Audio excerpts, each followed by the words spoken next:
So, the first one who's getting something to eat today is little Dexter, of course. I still need to do my fast cardio, but Dexter can't do that. No, he needs to grow a lot more than that. So, he's getting some porridge, and it smells like something that I want to eat myself. So this is literally what I would eat, the same kind of mixture of rice, grains, spelt, buckwheat, stuff like that. Coconut milk. Man, that's delicious. Yes, smells good. Dexter thinks so as well. Anyway, let's do some cardio right after this.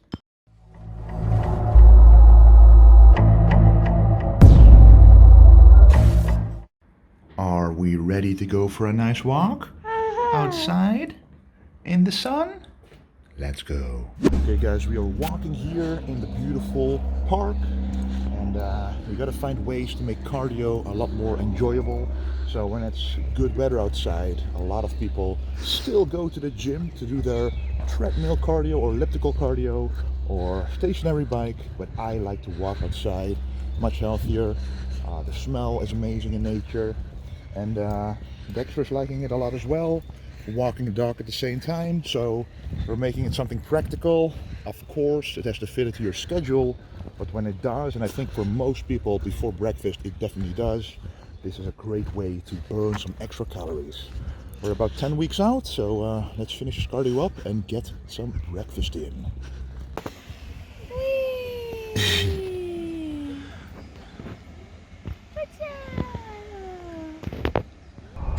Okay guys, time for the breakfast, and we just did some morning cardio, probably around 40-45 minutes of walking. Then I made a cream of rice breakfast, as you can see right here. That's 80 grams of cream of rice. I lowered it from 100 to 80 because I'm now 10 weeks out. I need to drop down the calories and the carbs. The rest are still the same: 60 grams of whey isolate, 100 grams of blueberries, 30 grams actually of Calabout dark chocolate. That has also been decreased by 5 grams. Now, for a regular carbohydrate source, it wouldn't be much, but for a fat source, 5 grams can make a big difference. And some little bit of salt, a little bit of cinnamon, a little bit of sweetener to make it delicious. And we also have some papaya instead of the kiwi, because at the market you could get a very big fresh papaya for a cheap price. And papaya, just like pineapple, has an enzyme, a digestive enzyme that digests protein even easier. So there's terpene in there, and in pineapple there's bromelain, and in kiwi there's also some enzymes to help digest protein. So either of those three I have throughout the day to help with, of course, getting minerals in, vitamins in, but also those enzymes. Anyway, let's enjoy this breakfast. Next meal is going to be one I already made beforehand, so a lot of vegetables in here, because, you know, pretty much every day, even if it's a back day or a leg day, is going to be pretty low in carbs, relatively speaking. So there's some broccoli, some mixed vegetables like zucchini, some carrots, some cauliflower, and also some white fish, about 250 grams, with some gorgeous spices on there, nice and hot. So of course on the bottom right there you can see some rice. So what we're going to do is put this in a microwave and then enjoy this one. So the biggest difference here basically is with this meal number 2 and meal number 3, pretty much any other meal except for the last meal of the day won't have added fats to it. So it's just carbs, just vegetables, and just fish.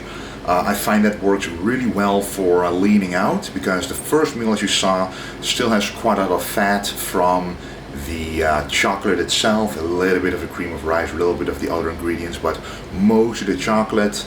And then we have a few meals without the fat, so only a fuel source in the carbs, and a protein source and a vegetable source. And then the last meal of the day has either the salmon or also the chocolate, or both, depending on what I choose at that time, but all of those meals have the same calories. So the first and last meals have more fats, all the meals in between have no fats, and the post-workout meal is the only meal that has more carbs compared to the other meals. So That's also the biggest difference compared to last update, is that there's no fats anymore in the meals that I eat throughout the day. And after this meal, or I may have another meal after this, I will have my workout, which will be a bag workout, which is always amazing to do. Time for the next meal, which is in the microwave, the exact same meal we just had already prepared. So to prepare the meals for tomorrow, for example, for later, right here I have some fish sous vide at this exact temperature for 17 more minutes at 55.7 degrees, as you can see. So what I have in here is some tuna, a little bit of salmon, and some codfish, all vacuum sealed. That to me is the easiest way to prep, especially when you have a container like this that you can fill up. But normally for quick preps, I like to use this one. I also use fish like this, which is high quality, tastes amazing as well. Both of these are codfish. You can see by the gram, let me see if it's going to sharpen, 264 grams. That one has 260 grams, so that's a perfect size for my meal, so perfect portions. Okay guys, time for meal number 3. The exact same as the previous one. Once again, just some cauliflower, some Brussels sprouts this time instead of the broccoli, and some carrots, exact same amount of rice, 40 grams, and the white fish with the beautiful spices. And no fat, just the carbs again, and just the protein and vegetables. So after this meal, we're going to the gym. So this is the pre-workout meal. As I've said before, I don't have a specific pre-workout meal. It's just a meal that happens to be before the workout, because I don't really need a glycogen loading before a training. It's just the glycogen that happens to be in the muscle at that moment is enough for me, because I take a pre-workout, I take the sodium, enough water, so I always will get a good pump in the gym. Anyway, I'm gonna eat this, enjoy this, and then train the back. Let's do this. Alright guys, let's start this incredible back workout off with the wide grip pull down. Now this is also a neutral grip, because yes, you can do wide grip lat pull downs, but they are still with a supinated grip. This grip is a neutral grip, so especially for people who have trouble using their back and not their arms, this is a great tool to use. Also, if you have irritations in the bicep tendon, for example, make sure to give this one a try. A wide grip, first of all, doesn't include the biceps as much compared to a narrow grip, and the neutral grip also doesn't contract and squeeze the biceps as much either. Of course, they will still be a big part of the movement, but you have to learn how to retract the shoulder blades and really use the back in this movement. As you can see, this is my first working set with the heaviest weight, and I'm doing at least 3 working sets for most of my exercises. So this once again is the same weight used, but with the same amount of reps also. So that's what I like to do now. At first I did 2 working sets, which means I did a working set with a heavy weight and a working set with a lighter weight. Now I multiply that heavy weight working set by 2. So I'm doing twice the amount of work in the heavy working sets than before.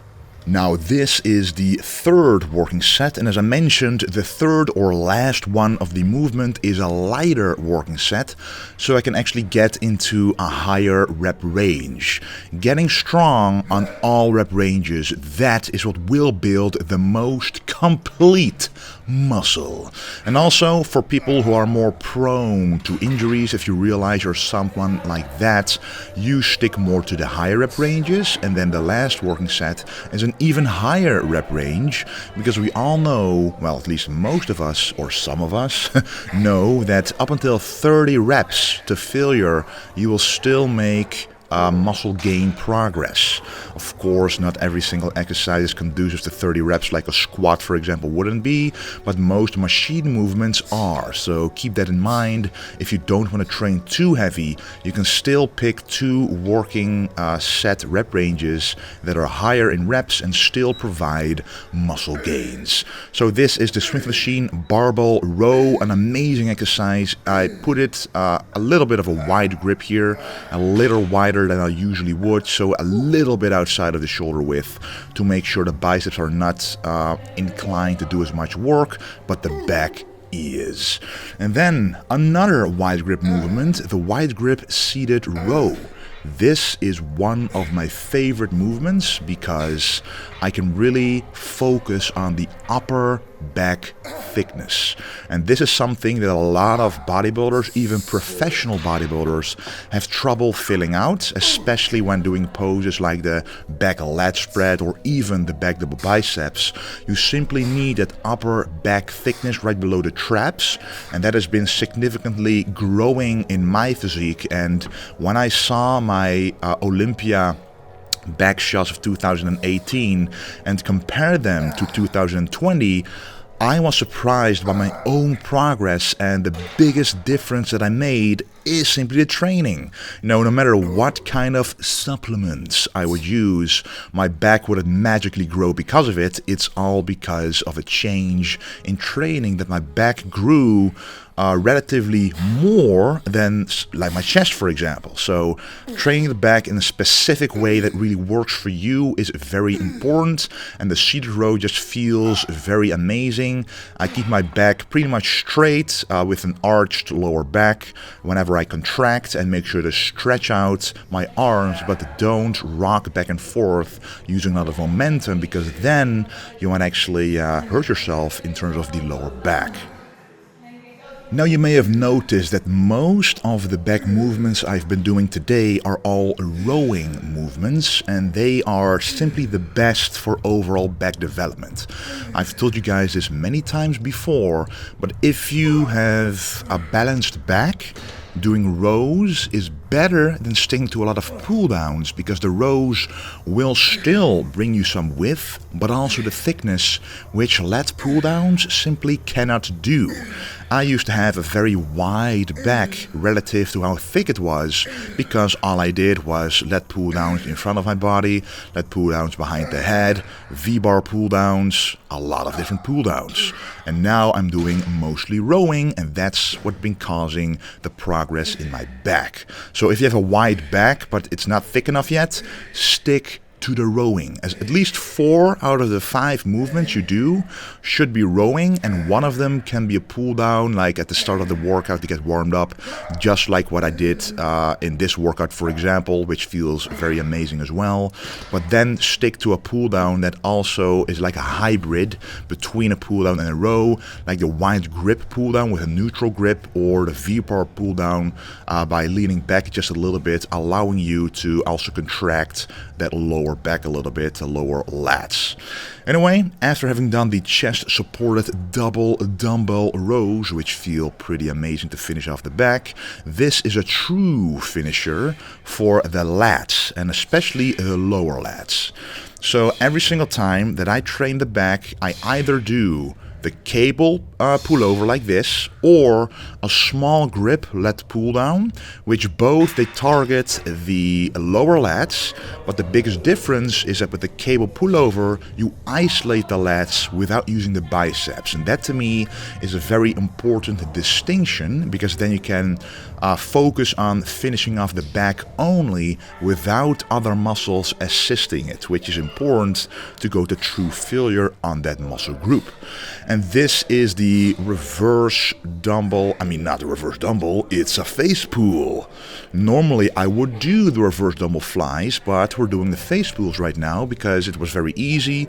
I'm using the same rope as I did with a cable pullover. So if you're in a busy gym, for example, you can use that same rope you just did the cable pullover with and simply do face pulls with the same cable.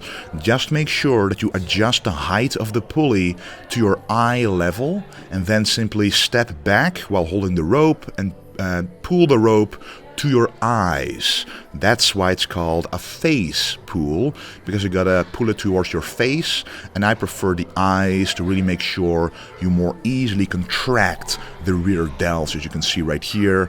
Having balanced delts is all about not neglecting the rear delts. So every time, guys, promise me this, every time you train the back, don't forget to include the rear delts, because it would be a shame if you don't finish them off, because with every single row you just did, the rear delts are already targeted, but not enough to grow in proportion to the front delts, for example, so they need some extra love by doing some extra isolation work, like that face pull I just did. So only 2 working sets, higher rep range, like around 20-25 reps to failure, and that's pretty much it. And after that we move to, wait for it, the close grip easy curl barbell Armblaster curls. So that's the exercise we're doing right now, or just call them the Armblaster barbell curls. Doesn't really matter, but the most important distinction between that and this one is the close grip.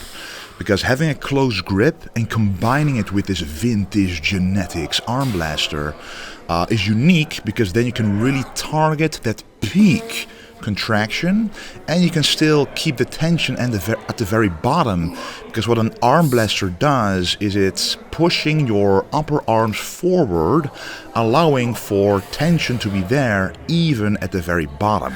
And it feels very amazing. This is what they used to do back in the day in the 70s.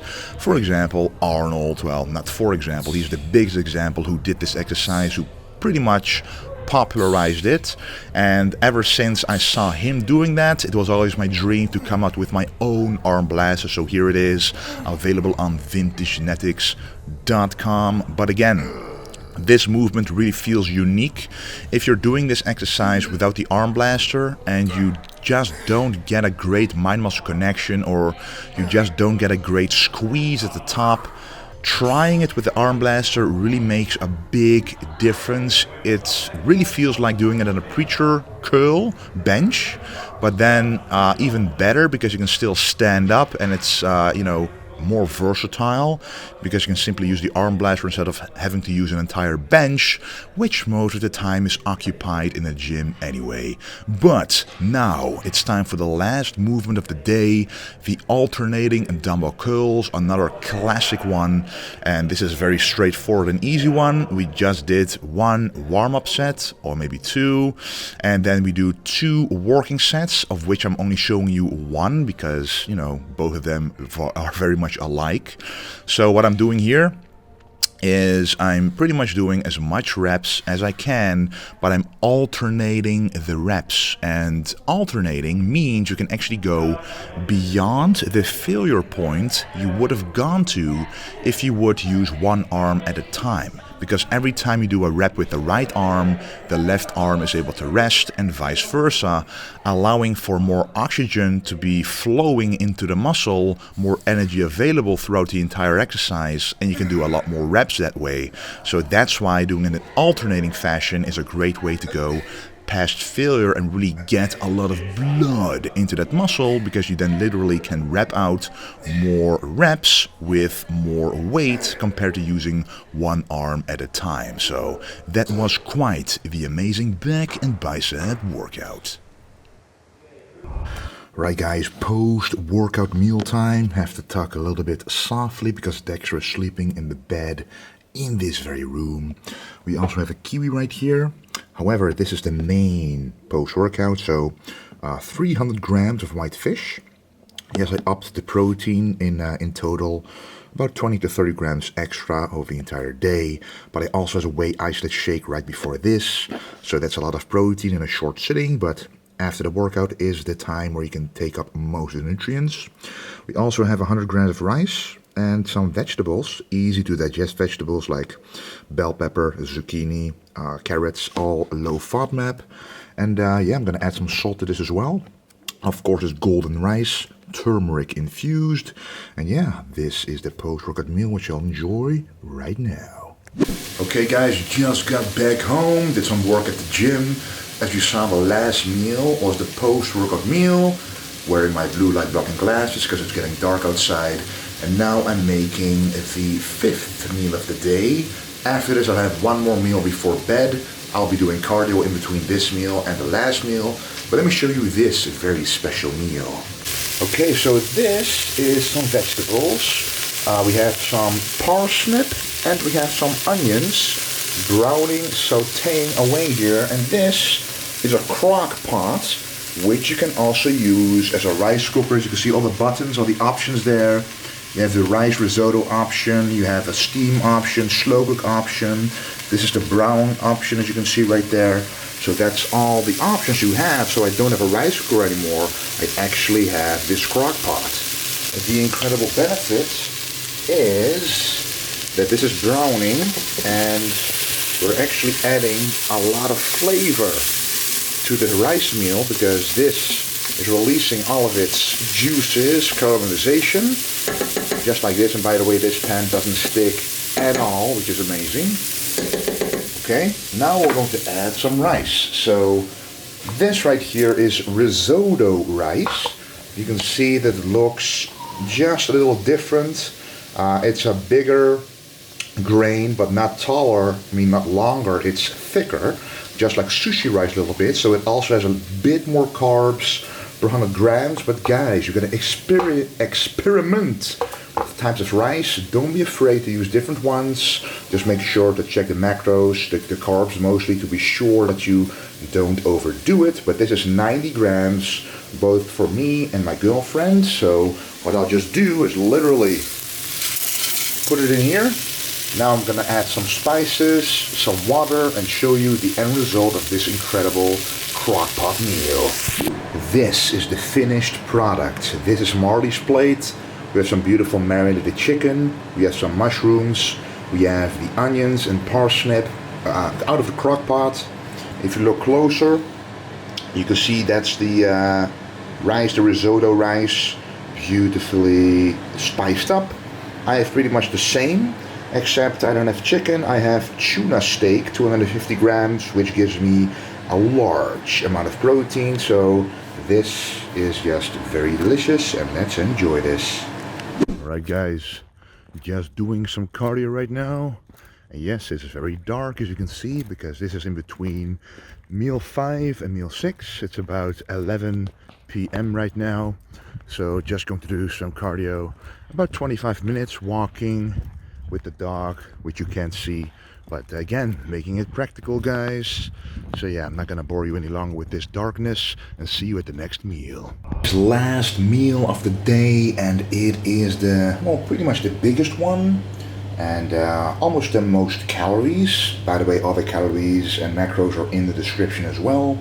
Here we have 70 grams of a grain product, like 7 different grains, like oatmeal and stuff like that.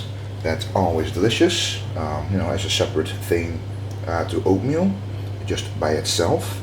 We have some Callebaut, the chocolate, once again, 30 grams of whey isolate, 100 grams of raspberries, and that's pretty much it for this. Here we have 125 grams of salmon. This was already cooked in a sous vide machine, so I only had to warm it up. Very delicious.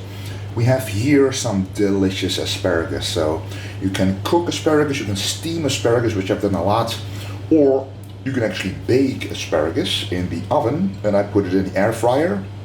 So that makes it more delicious, but it does reduce the volume, so it really depends on how hungry you are. If you're very hungry, steam them. If you want to get the vegetables in and more delicious ways, you can bake them.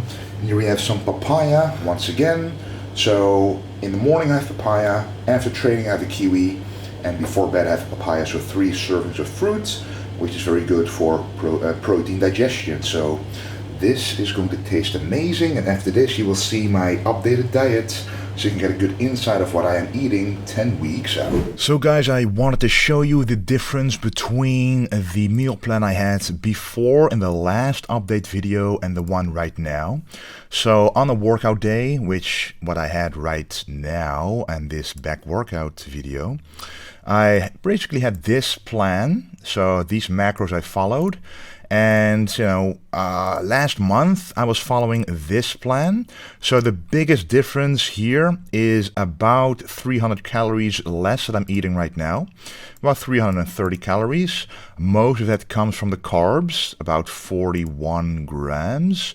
Also some fats, so 13 grams fat less, and because of the accessory sources like the cream of rice and all that stuff went down, then the protein automatically goes down, but the actual sources are still the same. So let me take you through real quickly the changes. So my breakfast went from 100 grams to 80 grams of cream of rice. The rest stays the same. In terms of the basmati rice in each meal, it is now 40 grams instead of 50 grams, so that's a small change. And I might actually within the week change this a whole lot again, maybe even totally remove it in one of the meals once more. But the biggest difference here, I used to have avocado, which is now gone, so only 3 grams of fat in those 2 meals. Meal number 4 has some avocado in there, but no carbs. That's pretty much still the same compared to last time, so that doesn't really matter. Post-workout meal is the exact same because that's the one I want to keep the same for as long as possible, keeping the carbs there. So once all the carbs are removed from all other meals, that's when I start to change the post-workout meal, but that will remain the same as long as possible. And then we have the last meal of the day, less cream of rice, 15 grams less, and also less dark chocolate, bringing down the fats just a little bit, but the carbs mostly, and of course the calories with almost 100 calories. So those basically are the changes. Alright guys, that was the video of today. Don't forget to check out vintagegenetics.com. This is the new oversized t-shirt. I'm wearing 4XL right now. Just to tell you guys, I'm 6'3", about 260 pounds or so. 200, yeah, something like that. So then you know what kind of size to expect. And a lot more clothing, of course, available there. And I'll be making a lot more videos for you guys to show you exactly the progress I'll be making towards the contest that will qualify me for the Mr. Olympia. Thanks again for watching, and don't forget to stay golden.